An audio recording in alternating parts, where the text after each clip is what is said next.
was another one. Remember that thing in the Bush administration? Shelter in place. Then they would have refinery that would blow up in Texas. And they announced to people, just shelter in place.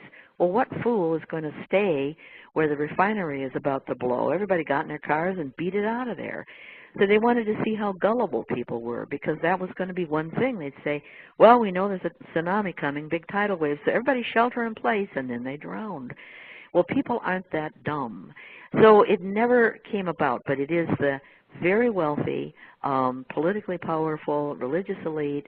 If you want to call them Illuminati, that's another description for some of these members. They think that they think they run the world now. They want to be in that position in the future. They don't want to give the populace information about what's coming, the coming pole shift, so that they can make their own decisions. They want the common man marching in place, going to their jobs, keeping the plumbing and electrical and everything running, the roads in good repair. They don't want to tell you what's coming, because when they want to run to their bunkers, they don't want your messy panic cluttering up the road, and they don't care. Now that's who's running the world, and it is what happens on third density planets. This is, if you go back in history, you probably have this. You have Genghis Khan and Hitler and it's slavery, and I don't know that much about history to be able to rattle it all off, but this is nothing new. Ivan the Impaler, who is this guy that was supposed to be what the vampire legend was based on? Ivan the Impaler, 20,000 people. He'd pick them up, and there's a sharpened pole, and boom, the body goes over it, and then there they rise for days, slowly dying. They can't get off the spike. They're in pain. Anytime they become conscious again, there they are.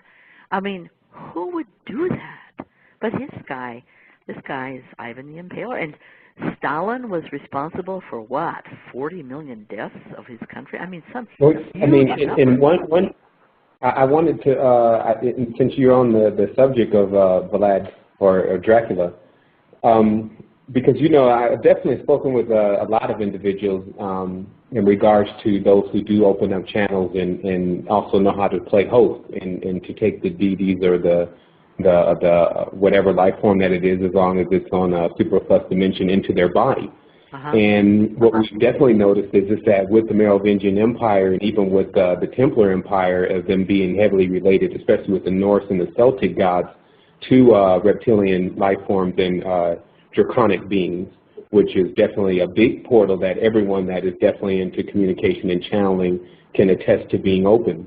Right. As far as that type of communication, almost that being the easiest type of communication, because their dimensions are a lot closer to ours.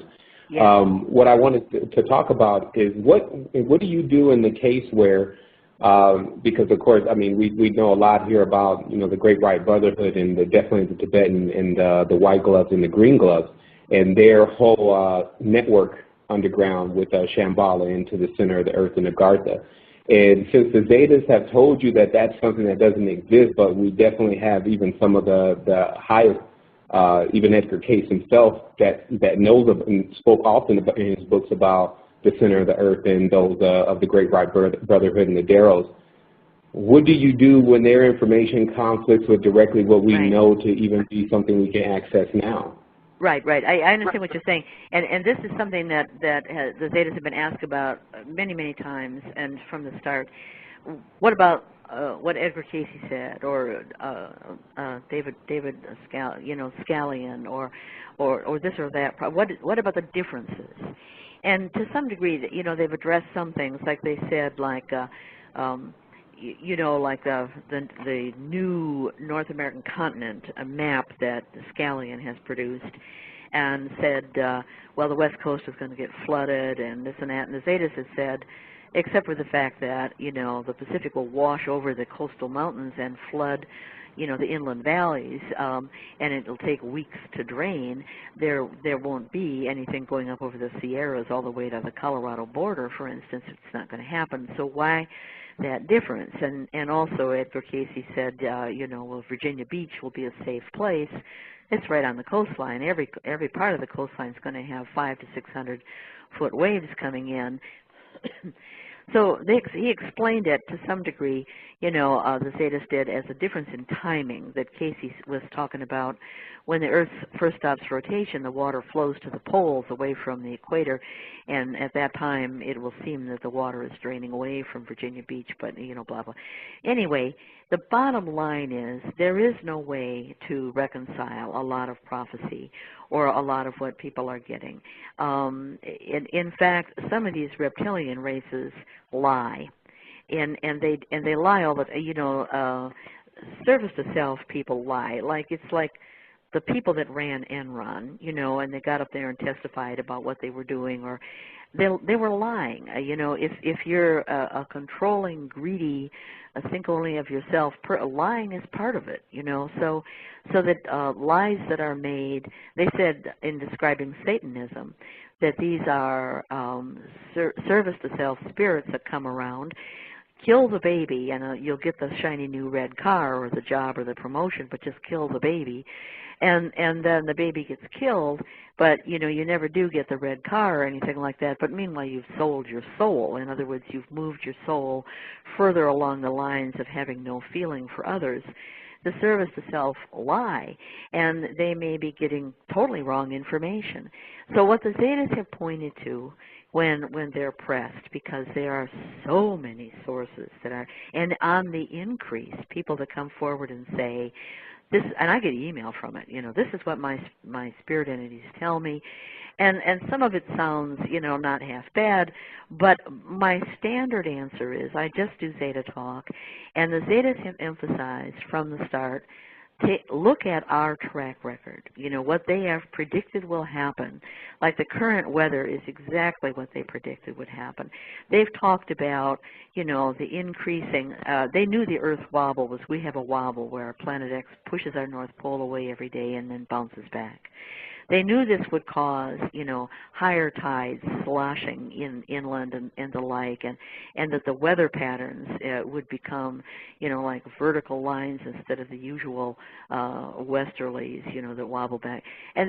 So they were describing what was going to happen, knowing that the wobble would institute, and it's all come about just to say. I have a page called Zeta Talk Accuracy that has probably about 100 different examples of where they have said something, and every month I'm adding a couple of more to that because their predictions come true just in an astonishing manner. And scientific things that human scientists say, blah, blah, blah, and then they say something different, and then years later human scientists say, well, boy, now we know that blah, blah, blah, and it's exactly what the Zeta said.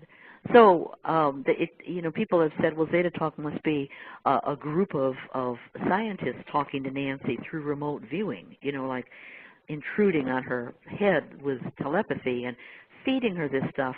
It couldn't be, because the Zetas were saying things that human scientists didn't know, and that came about. So this shows that it's not Nancy, and it's also not people. So they said, look at our accuracy track record. And if you want to worry about what we say or our predictions, and that's all they put up as their defense versus any conflict with what somebody else may say. Okay, I got a couple callers on the line. I'm going to start taking some calls. We got 35 minutes left till the show ends, Nancy. Yeah. So I'm going to go ahead and take a few calls. I'm going to start with, I'm going to say the last 4 digits of your number, and then you may ask your question.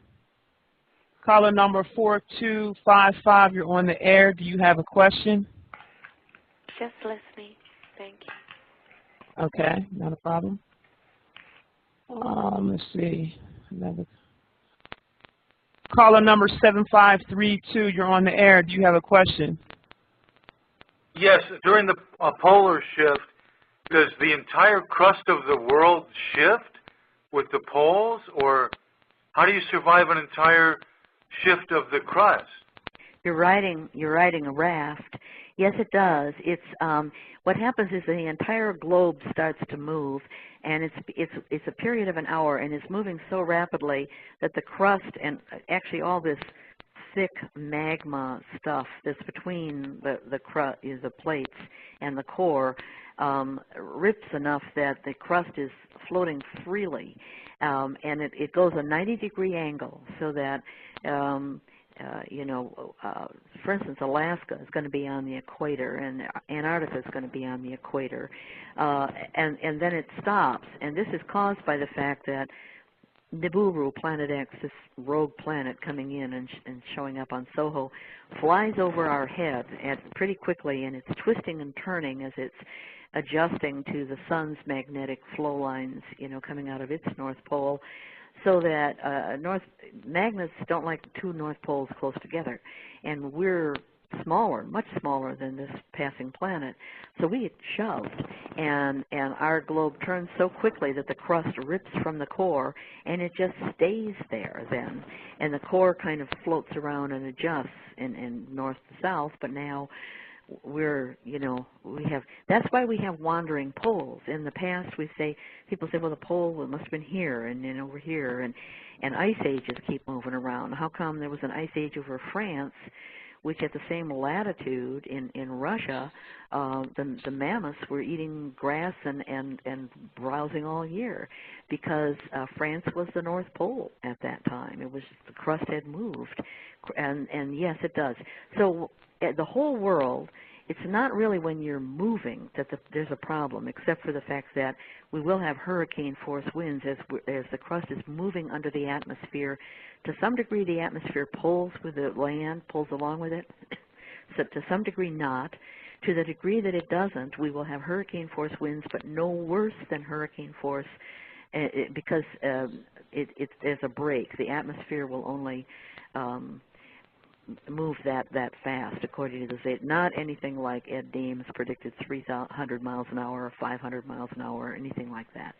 So will every building fall down then? Yeah, well, we're going to have Richter 9 earthquakes everywhere. And this means that if you are in a building, I wouldn't be in, they say don't be in a building. Don't be in the cities where bridges will fall down and buildings will drop, and even frame houses. I don't plan to be in my house. They said because there is going to be winds, you should be in a low trench, and then you're out of the winds, and even tornado force winds will ride right over you, and go back to your home afterwards. But be in a trench, cover over with a board or something like that, and that's the best way, because when I say when you fall, it's not the fall that hurts, it's the sudden stop at the bottom, right? Yeah, right. And when these plates are moving and they stop moving, they start slamming into each other. The Caribbean plate is small; it'll get ground up like gravel. Indonesia and the Philippines, ouch! Not in good shape. Some big plates will grind smaller ones up, and this is all defined in a Zeta Talk website in the safe locations. Very elaborate descriptions of what parts of the world can expect. And water on the move is very scary, too, because when the crust is moving, it pulls under bodies of water that don't necessarily stay with.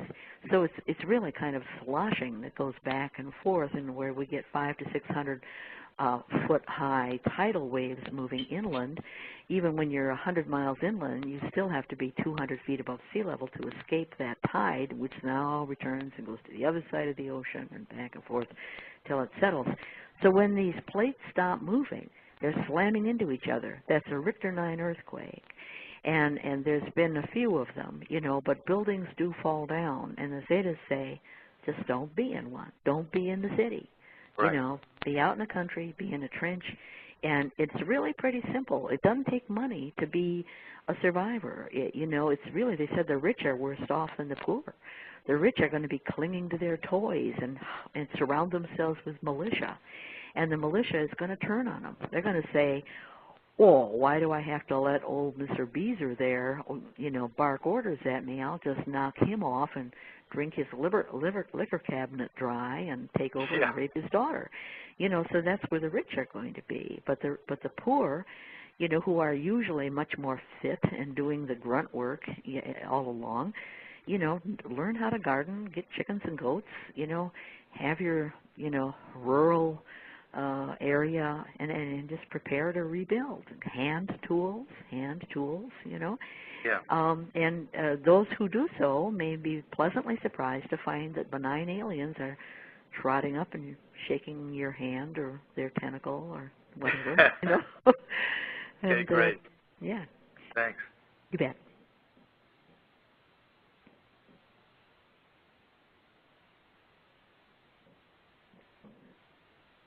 You there, Isis? Hello, hello? Yes, Nancy. Yes, we got 29 minutes left on the call. Sure. And we're going to go ahead and let you tell us what to expect for the year 2010 in terms of, you know, weather and things of that nature. So let me take one more call. Okay. Okay, let's see here. Caller number 1873, you're on the air. Do you have a question for Nancy? Hello? 1873? Okay, they're just listening. Caller number 1726, you're on the air. Do you have a question? No. Okay. Well, they didn't have any questions. All right, Nancy. First, let me just plug this in real quick. When you guys get a chance, make sure you check out the website, zetatalk.com, with our special guest, Nancy. Also, make sure you check out our co-host, Seven, at thewords.ning.com. He is the author of the book called The Code to the Matrix. Also, make sure you check out another website called LennonHonorFilms.com. If you get a chance to take a look at his films, they decode a lot of the programming that we all been programming with for a very long time. Also, check out my website, IsisWisdom.com. So make sure you guys check us all out. And we're back with Nancy. Okay, Nancy, we need you to bring us home, and we need you to school us about what can we expect for the year 2010, since they're saying that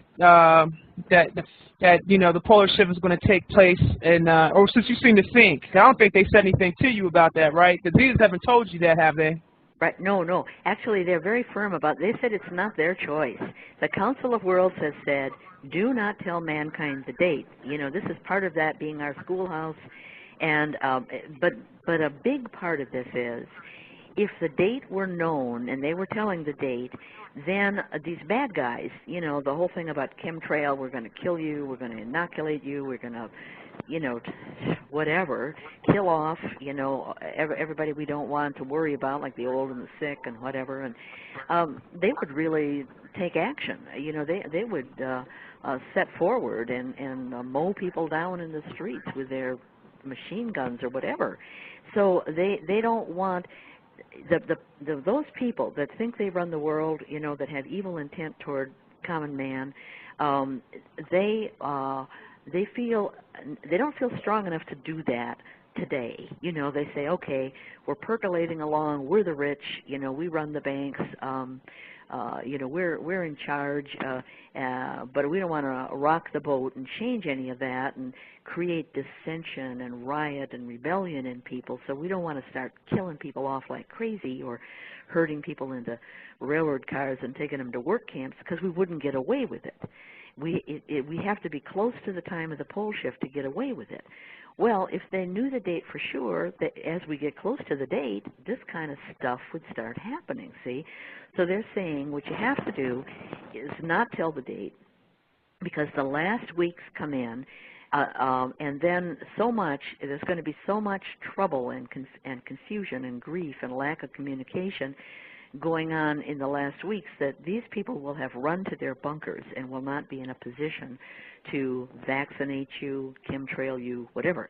And the Zetas have been allowed to say the pole shift will happen at the end of a magnetic trimester. Well, what the heck is that? Years ago, when they were doing crop circle analyses, they said trimesters run, you know, from January through the end of April, and then through the end of August, and then through the end of December. And sure enough, I found the HARP documentation where they do record the magnetosphere up in Alaska lined up to show that each of those 4 months the documentation was different in accordance with what the Zetas said, which was strongest and weakest. So they said it's either going to be the end of April and August or December, but we won't say which, and we won't say which year, right? Then recently I had recall of some more detail that I got on the kind of disturbing changes that can happen, you know, where that includes some New Madrid adjustments, some volcanoes blowing up in the West Coast, but it also included part of the Mediterranean floor just dropping north of Algiers, and a lot of problems in Indonesia where that plate that they're on would be pushed down as the Pacific compresses, and so that islands would just disappear, you know, and pretty quickly. Not a tsunami, but just the land dropping, this kind of thing. And the impression I got was that these were going to be Earth changes that were not part of the pole shift and not part of even the last weeks, but just the kind of as it gets worse. Now, the last weeks, the Zetas have said, will happen within a 4-month period, so that within that magnetic trimester. What they encompass is a severe wobble, and I mean, you know, the North Pole going all the way to the side and then flipping all the way to the other side, you know, so that it's almost like a top spinning, and as it begins to lose its spin, it goes woo, woo, woo, you know, like that. Now, that follows with the Earth flopping over so that the North Pole is pointed to the left while Planet X is coming from the right, and it stays there, laying on its side, and then it swings its North Pole away from the Sun altogether into what has been prophesied as the 3 days of darkness, which is what the Zetas say will happen. And it's really for the northern hemisphere. The southern has 3 days of continual sunlight. And then, because it's swinging and it overcompensates by momentum, it almost comes a little bit to where the North Pole is pointing to the right, having swung, and as the Earth gradually straightens up, so it's perceived by the people in the North American continent to be 6 days of the sun coming slightly from the west. Then the Earth is up, and Planet X is up, and now we're side-by-side magnets, and Planet X will be drawing the Earth toward it because of gravity and magnetic attraction. We will actually close, you know, it'll be halfway between the Earth and Sun at maybe 43 million miles or so. We will close to be within 14 million miles of Planet X instead of 43 million miles away. That's a lot of, and so we're moving toward the Sun, and we're moving toward Planet X, and it's growing like a huge writhing thing in the sky. And then as that happens, the Earth gradually slows rotation because Planet X is grabbing at the Atlantic Rift, which is a surface magnet, and it grabs it and stops it, so that we have a long day over Egypt and a long night on the west coast of the Americas, and China's in the dark too. And that stays that way for 5.9 days, and then there's the hour of the pole shift. Now, they've told us all these steps and stages. By the time we get in a severe wobble, the powers that be, the rich people, the politically powerful, you know, the religious elite, the Pope will not be in Rome anymore. They will have run to their bunkers, you know, because people, and just, that's it. You know, nobody's answering the phone, and because they won't be able to have control of the military. They won't be, satellites will be torn out of the sky, communications will be, you know, it'll be a nightmare, electromagnetic disturbance you can imagine, right?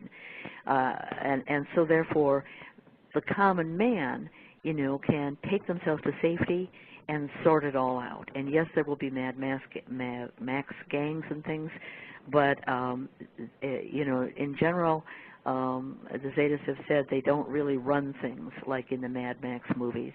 They kill each other off. They loot until they can't anymore, and then they kill each other off. And the good guys form very strong communities that defend themselves, and the world soon sorts out to be a home for the good-hearted, you know, and the like. So they will not tell us what the date is, and any particulars like this is what's going to happen in 2010, anything that would give a clue as to whether the pole shift is going to happen in 2010, they won't say. They will only say, these are the steps, and this is, you know, it'll all happen within a trimester.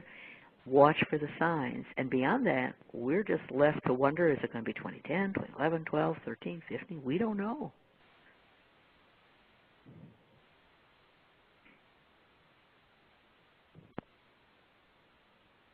Are you there? Yes. Sorry about that. I had the thing on mute. I have some people in my audience. One person had asked a question. I guess you had a show back with Coast to Coast back in April of 2003 with George Norrie. And they were saying that you had predicted at that time that there was supposed to be a pole shift back then, but it didn't happen. Yep. So, you know, can you elaborate on what happened with that? Absolutely. Took me by surprise, too, because I absolutely believed that Zeta said up until from 1995 until that time, they said shortly after May 15th, 2003. I mean, I ran my charts cards up to the max, right? You know, I was in a distressed situation. It took me forever. I've been living under poverty, you know, up until just recently because I had to pay all that stuff off. And I really believed it. And they said it didn't come into the solar system. We tracked that bugger in, as I said, according to the Zeta Talks X and Y in the sky, in observatories, infrared, in CCD imaging. It came in. It was where they said it would be, when they said it would be, and it moved in next to the sun, got lost in the glare of the sun, and we now know it's showing up on SOHO, etc. But it didn't pass, right? And so, of course, the first question was, why did you do this? Why did you say this? And they wrote it, and actually the lengthy explanation of everything is on my website is a link on the left-hand side menu bar, 2003 or something like that, PS 2003. In essence, they did it because they said at that time George Bush and the group that put him and Cheney in the White House and had all these plans to chemtrail and poisons, and they wanted to go into Iraq and sit on the oil fields. So the major oil fields are Iraq, Iran, and Saudi Arabia. These are the known reserves, right? And after the pole shift, oil is going to be black gold because it will give you energy, and it will also, it's like a commodity, you know, that. So they wanted to be kings of the world, and it was their intent to go into Iraq on whatever excuse. As we know, you know, they had plans to invade Iraq even before 9/11 happened. It was the first word out of their mouth practically when they got in the White House, and they wanted to do that for the oil. So it was too soon. In April of 2003, the UN inspectors hadn't even finished their work, and it was like, never mind, get out of the way, we're invading. So they invaded just ahead of May 15th, 2000, too soon, and they shot themselves in the foot. And they were never able to succeed. They were shown for what they were. It was the beginning of the end for them, and it was done to undercut the Bush-Cheney administration. The U.S. military has the largest military in the world. In fact, all other militaries combined are not as large as the U.S. military. I mean, Russia, Germany, everybody. You know, everybody combined is not as large as the U.S. military, and therefore they were going to rule the world, and this was to undercut them, to make them flounder and stop. So they called it a white lie, and they said, our apologies to those who put themselves out to be in a safe place. You won't regret it, because things are still going to get bad. It's still going to happen.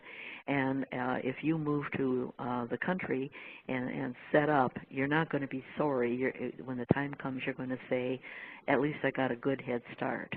So that was what they've said to people. And they made no apologies to me either. You know, I was used. However, I have seen what the Bush administration intended to do, and I've seen what the outcome has been, and so c'est la vie. You know, I survived, and I'm not complaining, but it was very painful for me, I can tell you that. Right. Yeah, that reminds me of I forgot the name of the lady. I think it was back in the spring. I can't remember the exact date, but the lady that had predicted that we were going to actually have first contact, and she had put everything on the line. I can't think of her name off the top of my head. Me neither. But it was like all over. You know who I'm talking about, right? It was like all over the internet and all over YouTube, and they were doing like commercials for it and everything, and then they didn't show up, and then, you know, I know the lady wanted to go hide and you know, crawl under a rock after that, and My thing is, Nancy, when I see things like that, I have to question the beings that are being communicated to. Yeah. You know what I'm saying? Yeah. With a but critical, yeah. And she was undoubtedly very sincere, and maybe she misunderstood, or they tried to get something across, or maybe in fact it was on purpose to heighten interest in first contact, something like that, to heighten interest, everybody got real intent. Oh, it didn't happen, but more and more people are starting to think about this, so that it can appear that she might have been used, but maybe the outcome was beneficial. And the person almost volunteers. This is really heavy combat. This is war. It's not for the lighthearted. And you go into it. And the way I describe it is, I went to war and I'm not coming back. This is combat, and some heavy maneuvers might have to be done.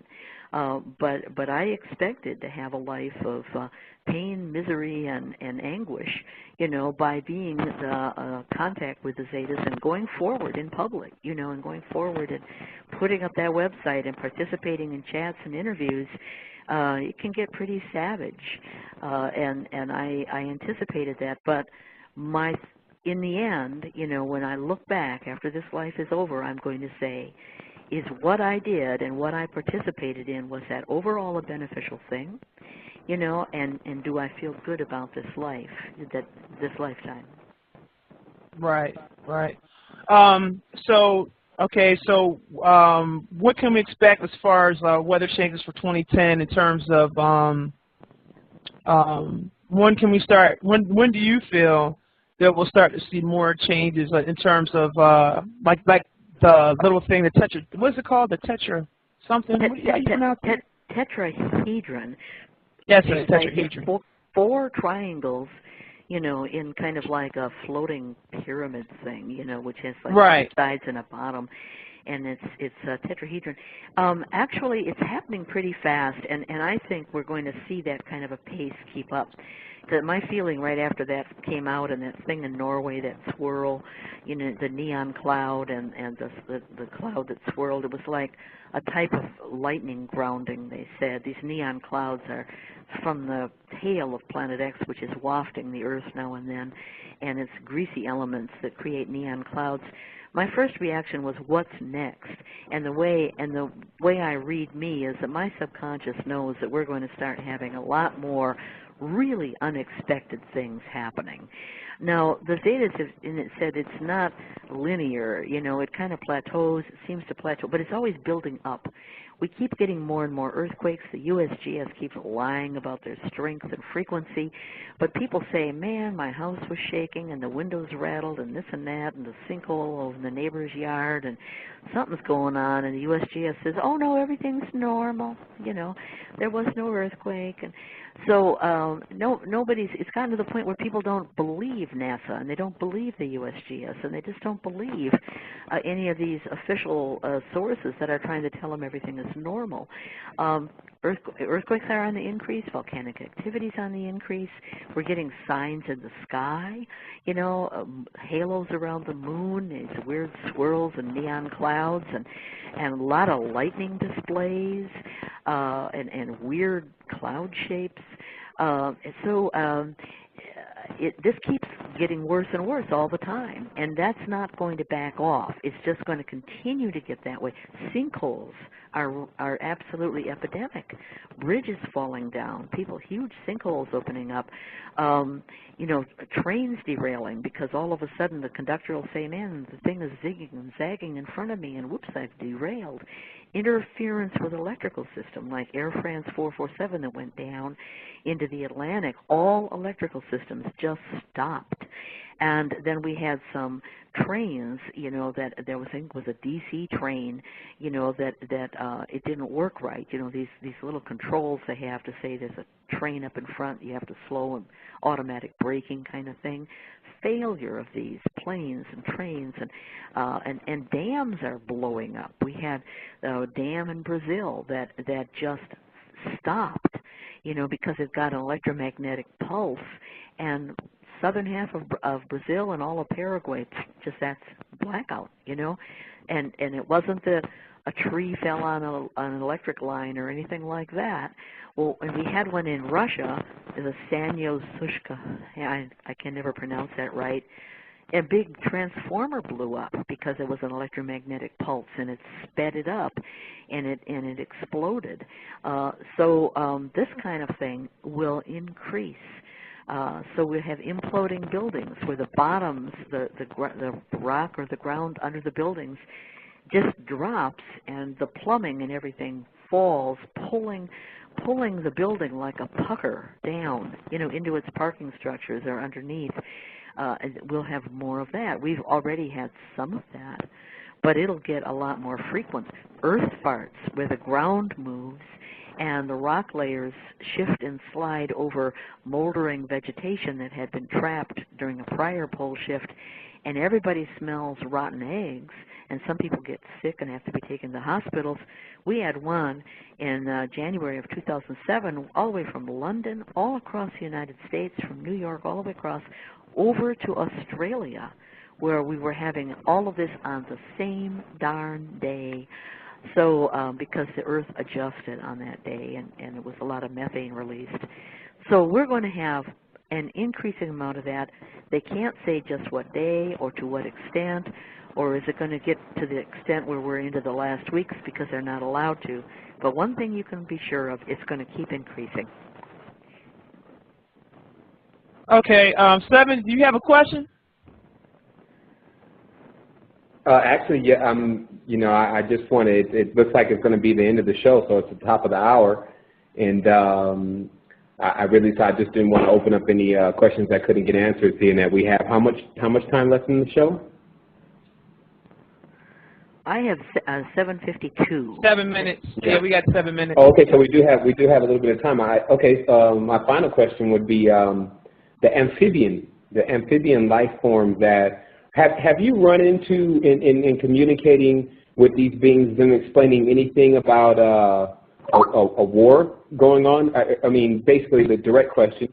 When the Nibiru passes, there was supposed to be actually their ship holds stasis, which is the ship itself is not so much as a planet just passing, but an actual a stopover. And as the Egyptians talked about with Planet X and the Sumerians. So, and there's beings that are from Nibiru actually here, and when the ship gets here, it makes a stop. Do you know anything about the stop, since we've only talked about, you know, the planet just coming through and keep going? Yeah, and I hear what you're saying, and I think in the past, what they did when Nibiru came through, they would have shuttles going back and forth to Earth, hauling their gold over to their home planet, and probably refurbishing the crew that they had on Earth, you know, to continue the mining operations. And so there were shuttles, and during Egyptian times, I think the Anunnaki were on Earth even 5 to 10,000 years ago when they built the Great Pyramids, and they built the Sphinx, according to the Zetas, and everybody that's looking around trying to do carbon dating on anything organic over there is saying somewhere between 5 and 10,000 years, you know. So that's not that long ago. They were still on Earth and not yet chased away. But any shuttling of gold is coming from that moon off of Mars and other places, not the Earth. They haven't been accumulating gold, and they don't want to mess with Earth anymore. We have a greater population. Our technology is equal to theirs. We have shuttles. We have lasers and that type. We have the bomb. So they don't want to mess with us. You know, they don't want us going to their home planet and trying to bomb it or something and having to try to field that kind of trash. So I don't think there is anything going to happen. However, it's very interesting you bring up, the Zetas talked about wars, you know, and a lot of people say, well, I think I see like Star Wars up there. It must be aliens fighting it out. The rules are so specific. When they go into a prison planet, they can fight with each other, but they cannot fight with everybody else. All the good guys, the 95% that are good guys, they don't fight with each other. And so they don't have wars. They might have disagreements. They go to the Council of Worlds. They thrash it out, but they don't have wars. But the guys that are control freaks, They have wars, and it's actually just brutal reduction to a pecking order, with much death and just horrible destruction. But that's not allowed to be around a young planet like Earth. They can do that somewhere else, and they just are allowed to hack at each other until it's done. So, yeah, there is wars, but only among the service to self, that 5% that are, and their prison planet. They can do unto each other anything they want to, but they cannot affect the rest of the universe like the good guys or young planets. It's the prison planet culture is all out, knockout, but that's not going to happen around us. Okay. Okay. Let me see how much time we got left. 3-4 minutes. Yeah, we got 3-4 minutes left. I'm trying to see. Let me just check the chat room, see if anybody had any other questions.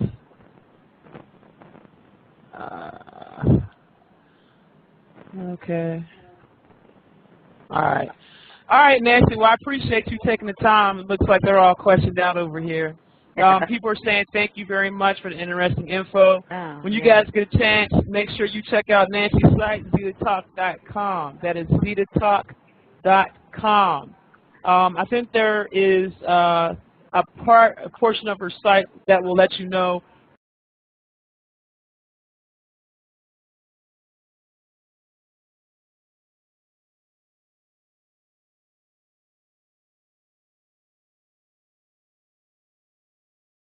shift so that they can make their own decisions. They want the common man marching in place, going to their jobs, keeping the plumbing and electrical and everything running, the roads in good repair. They don't want to tell you what's coming because when they want to run to their bunkers, they don't want your messy panic cluttering up the road, and they don't care. Now, that's who's running the world, and it is what happens on third density planets. This is, if you go back in history, you probably have this. You have Genghis Khan and Hitler and it's slavery, and I don't know that much about history to be able to rattle it all off, but this is nothing new. Ivan the Impaler, who is this guy that was supposed to be what the vampire legend was based on? Ivan the Impaler, 20,000 people. He'd pick them up, and there's a sharpened pole, and boom, the body goes over it, and then there they rise for days, slowly dying. They can't get off the spike. They're in pain. Anytime they become conscious again, there they are. I mean, who would do that? But his guy. Gloves and the green gloves, and their whole network underground with Shambhala into the center of the earth and Agartha.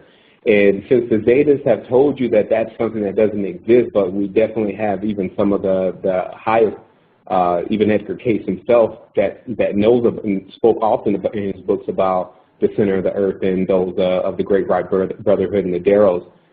What do you do when their information conflicts with directly what we know to even be something we can access now? Right. I understand what you're saying, and this is something that the Zetas have been asked about many times, and from the start. What about what Edgar Cayce said, or David Scallion, or this or that? What about the differences? And to some degree, they've addressed some things, like they said, like like the new North American continent, a map that Scallion has produced, and said, well, the West Coast is going to get flooded and this and that. And the Zetas have said, except for the fact that, the Pacific will wash over the coastal mountains and flood, the inland valleys, and it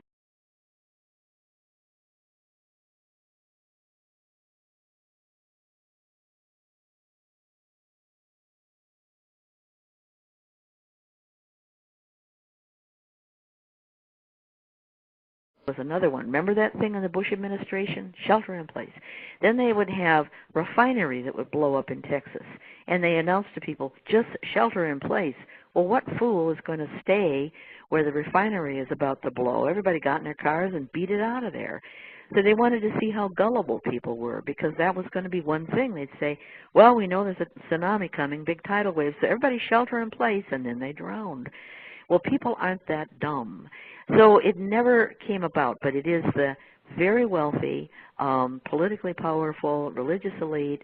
If you want to call them Illuminati, that's another description for some of these members. They think that they think they run the world now. They want to be in that position in the future. They don't want to give the populace information about what's coming, the coming polls.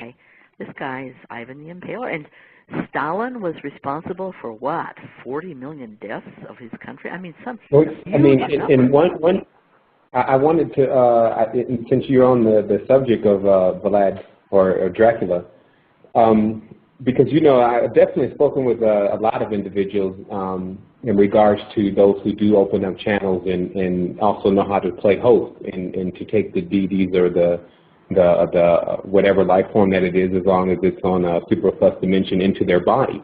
And what we've definitely noticed is that with the Merovingian Empire and even with the Templar Empire, of them being heavily related, especially with the Norse and the Celtic gods, to reptilian life forms and draconic beings, which is definitely a big portal that everyone that is definitely into communication and channeling can attest to being open. As far as that type of communication, almost that being the easiest type of communication because their dimensions are a lot closer to ours. What I wanted to talk about is what do you do in the case where, because of course, I mean, we know a lot here about, you know, the Great White Brotherhood and definitely the Tibetan and the white. It'll take weeks to drain. There won't be anything going up over the Sierras all the way to the Colorado border, for instance. It's not going to happen. So why that difference? And also Edgar Casey said, you know, well, Virginia Beach will be a safe place. It's right on the coastline. Every part of the coastline is going to have 500 to 600 foot waves coming in. So he explained it to some degree, you know, the Zetas did, as a difference in timing that Casey was talking about. When the Earth first stops rotation, the water flows to the poles away from the equator, and at that time it will seem that the water is draining away from Virginia Beach, but, you know, blah, blah. Anyway, the bottom line is there is no way to reconcile a lot of prophecy or a lot of what people are getting. In fact, some of these reptilian races lie, and they lie all the, you know, service to self people lie. Like, it's like the people that ran Enron, you know, and they got up there and testified about what they were doing, or they were lying. You know, if you're a controlling, greedy, think only of yourself, lying is part of it, you know. So